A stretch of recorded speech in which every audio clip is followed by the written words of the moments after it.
Bonjour, aujourd'hui je vais vous montrer ce que la nature fait de plus beau depuis maintenant 3 ans. Le télescope spatial James Webb observe l'univers. On parle souvent de lui pour ses contributions à des découvertes scientifiques des exoplanètes, à l'univers primordial, mais pas de ça aujourd'hui. On va prendre le temps de tranquillement passer en revue ces plus belles images qu'a produit le télescope en 2024 et qui sait, on apprendra peut-être une ou deux choses au passage.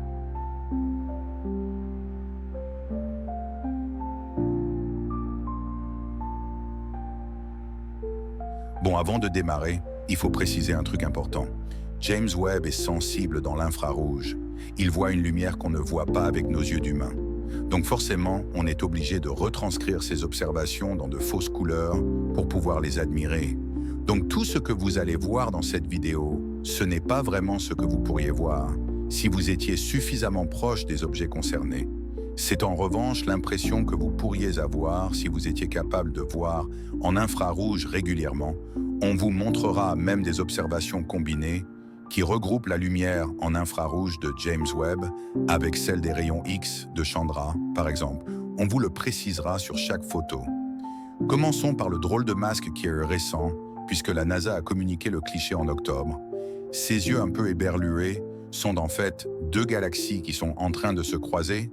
Est-ce qu'elles vont fusionner ou simplement passer l'une devant l'autre? Ce n'est pas certain, le processus va prendre quoi qu'il en soit, plusieurs millions d'années, donc ne vous attendez pas à voir le résultat de votre vivant. Cette photo est le travail conjoint de James Webb et Hubble, les deux télescopes stars de la NASA. D'ailleurs, je vais vous donner une petite astuce pour différencier les images prises par les deux observatoires, au premier coup d'œil face à un cliché de ce type. Essayez de trouver une étoile isolée, vous allez voir qu'elle est entourée d'une espèce de croix, on les appelle des aigrettes de diffraction, et elles sont dues à l'architecture du télescope. Sur les images doubles, on observe une croix très classique avec 4 pics à 90 degrés les uns des autres, tandis qu'avec James Webb, les aigrettes de diffraction ont 8 pics. Essayez de garder ça en tête comme ça sur les images composées qu'on va vous montrer. Vous pourrez savoir quel observatoire produit quelle partie de l'image. Allez, pour varier les plaisirs, après vous avoir montré du rouge, on va vous montrer du bleu. Cette année, on a fêté les 25 ans de l'observatoire en rayon X. Chandra, et pour célébrer l'événement, la NASA a produit plusieurs clichés en composite avec James Webb.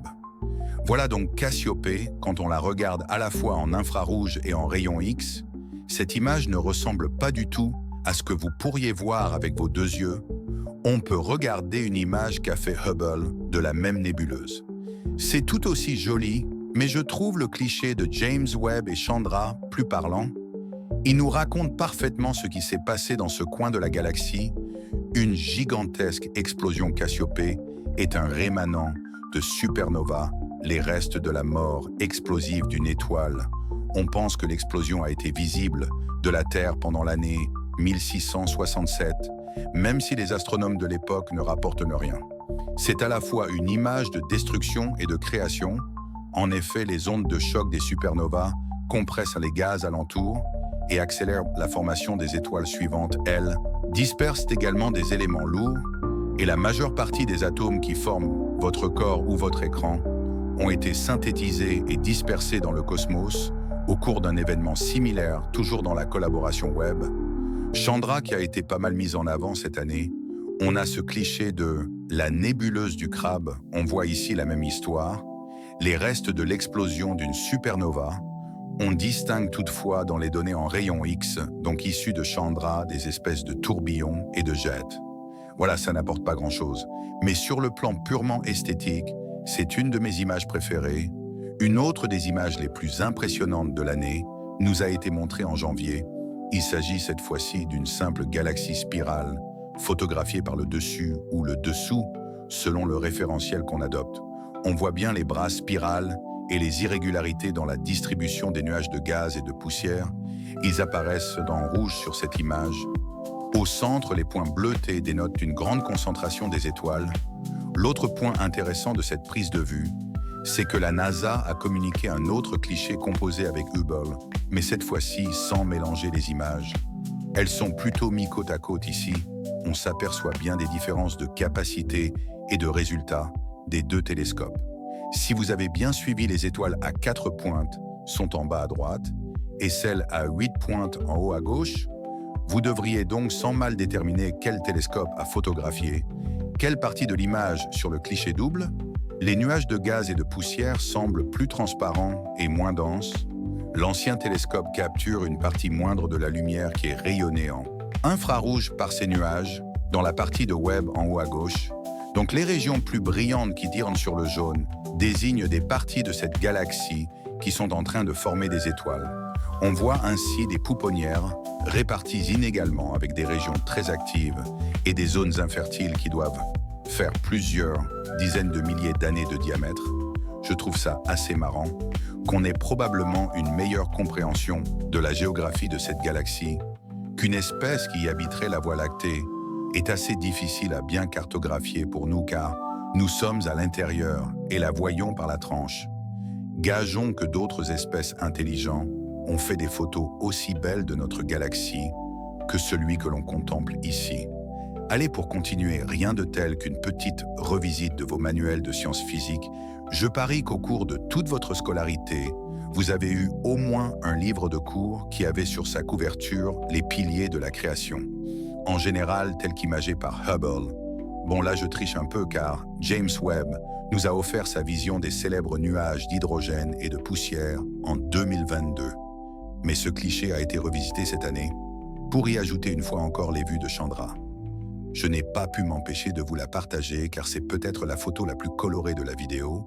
On y voit les clichés de rayons X, de Chandra en bleu, la poussière en rouge, et même certaines étoiles qui semblent se teinter de vert, de rouge ou de bleu. Bon, encore une fois, les rayons X et la lumière infrarouge n'ont pas de couleur au sens où on l'entend, ce ne sont donc pas des couleurs réelles. Allez, on va maintenant faire un gros zoom pour aller voir du côté de la nébuleuse de la tête de cheval. James Webb a un très grand miroir et peut donc nous montrer des détails inédits. La nébuleuse de la tête de cheval a déjà été visitée plusieurs fois. Il y a ainsi des chances pour que vous ayez déjà vu ce cliché. La NASA nous a montré comment James Webb voit cette région de la galaxie avec un gros plan impressionnant. Ce que vous voyez ici, c'est une petite partie de l'image de Hubble. Allez, je vous laisse quelques secondes pour chercher et...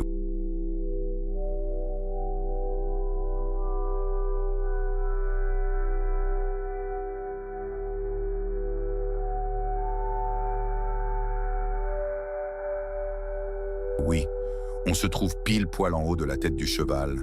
Je trouve ce gros plan assez fascinant, car il illustre toute la complexité et la diversité de l'univers en bas, un nuage de gaz et de poussière d'une nébuleuse en haut, une étoile très brillante, et entre les deux myriades de galaxies qui sont bien plus lointaines que le nuage ou l'étoile.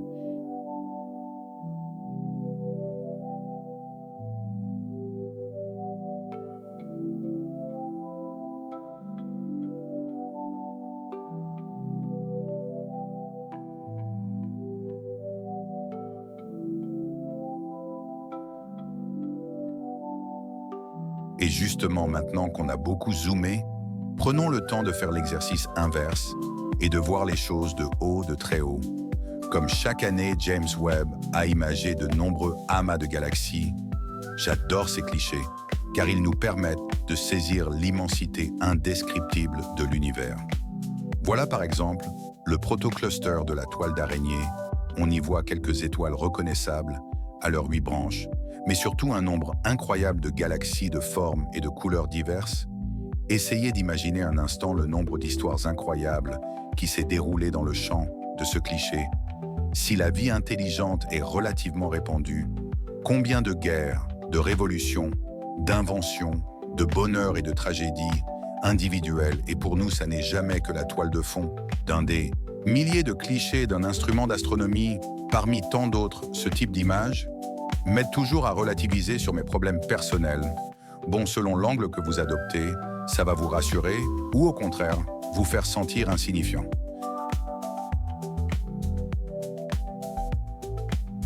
Allez, pour le plaisir des yeux, je vous en mets un autre. La Magie 06 1557 46, un nom bien impersonnel, pour ce qui représente certainement la maison de bien des civilisations. Si on revient à plus petite échelle, James Webb a pu observer au cours de l'été dernier une proposition en mariage, une petite formation, qui ressemble à un anneau surmonté de 3 pierres précieuses. Bon, évidemment, ce qu'on voit ici est à une autre dimension, et c'est en fait une illusion.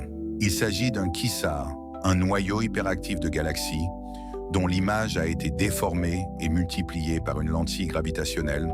Un objet très massif a déformé le chemin de la lumière, et c'est pour cette raison que le quasar nous semble apparaître en 3 points.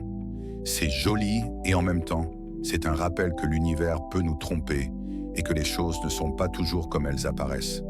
Pour les astronomes, il est parfois difficile de juger les distances, quel objet se trouve devant l'autre, quelle lumière a été déformée, amplifiée ou déviée dans chaque image du télescope. Une véritable enquête nous attend pour comprendre ce qu'on observe.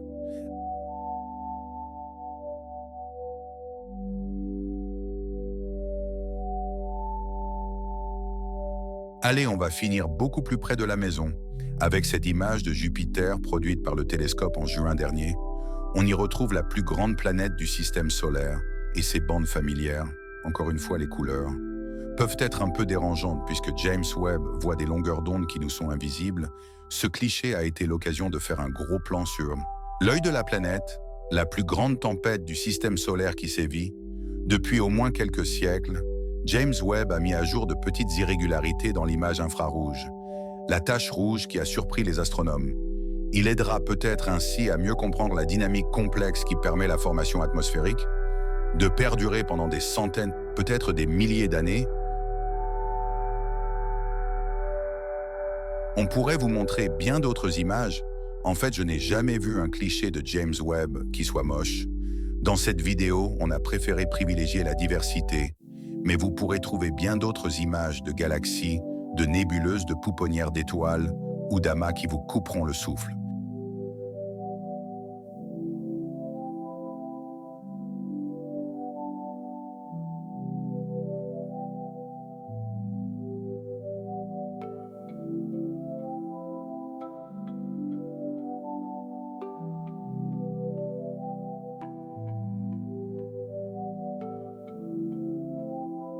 Et voilà qu'on arrive au bout de cette vidéo. Merci et à la prochaine dans une nouvelle aventure spatiale.